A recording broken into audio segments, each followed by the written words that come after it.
तुझा गाणं ऐकावं असं वाटतं.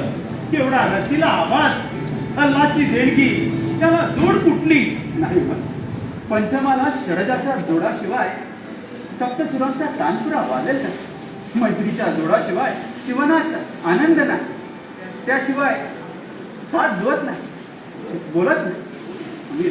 तुमची निरोप द्यायची कलाच अजब आहे. अरे अत्तर गुलाब करायचा म्हणून एवढं अत्तर अंगाला फासायचं. साधा सुगंध सुद्धा अंगात माणसाचा काहीच कासावीस करून सोडतो.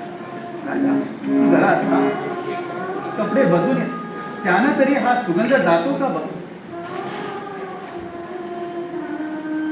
भाभी जरा कलेजावर पत्तर द्यायला हवा. मुश्किलीने तो यायला राजी झाला आणि तुझ्या डोळ्यात आसू त्याने पाहिले तर कष्टाने उभे केलेले त्याचे बाण कोसळून पडतील.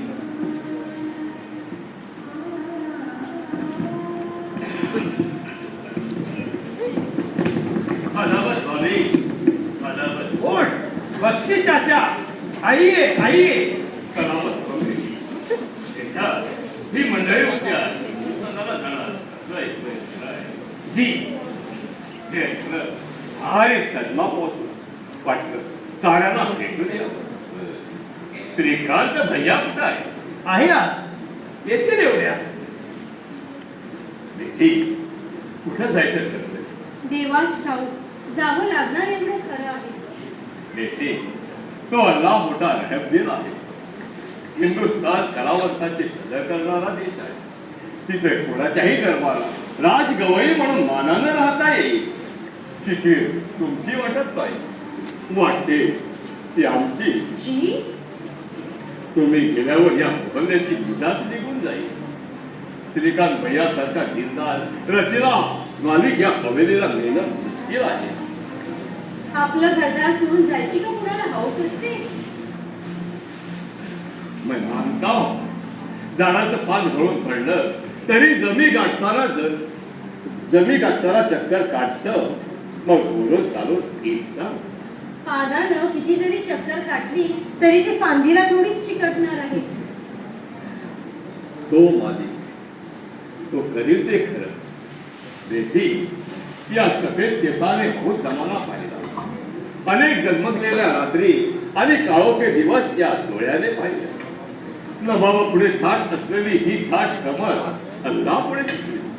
घुमर निघून झाली पण यात पक्की राहिली. तुझ्या सासऱ्याचे चाचा शंकरजी याने ही हवेली बांधली. आपल्या हरिपूरच्या वर्तनावरून नेहमी ते लाहोरला यायचे. बिन शिरण्यात त्याचा हात धरणारा कोणीच नव्हता. रात्र झाली या हवेलीची चिराग गाडी पेटली की तिला जाग यायची. लोभांच्या मस्त सुगंधात धुंद बनायची आणि बाहेरच्या शंकरानं जागी झालेली ही हवेली पहाटेपर्यंत सुरात डुबून जायची. बेटी आदर विवाद ही आसमानातल्या बिजलीसारखी जमिनीवर उतरत नाही, ती पाण्यातल्या कमळासारखी फुटते. या हवेलीच्या मैत्रीचा असर श्रीकांत भैयाच्या गळ्यात उतरला म्हणूनच खानदानी गायकेत त्यांना आपलं नामोल्लेख केलं.